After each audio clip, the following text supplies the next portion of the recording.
ஏசாயா 12ஆம் அதிகாரம். அக்காலத்திலே நீ சொல்வது, கர்த்தாவே, நான் உம்மை துதிப்பேன். நீர் என் மேல் கோபமாயிருந்தீர், ஆனாலும் உம்முடைய கோபம் நீங்கிற்று. நீர் என்னை தேற்றுகிறீர்.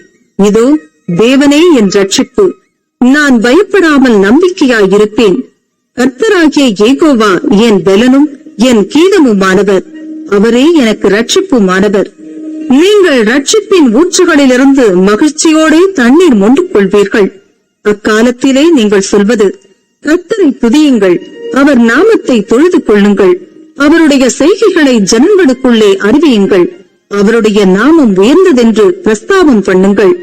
கர்த்தரை கீர்த்தனம் பண்ணுங்கள். அவர் மகத்துவமான கிரியைகளை செய்தார்.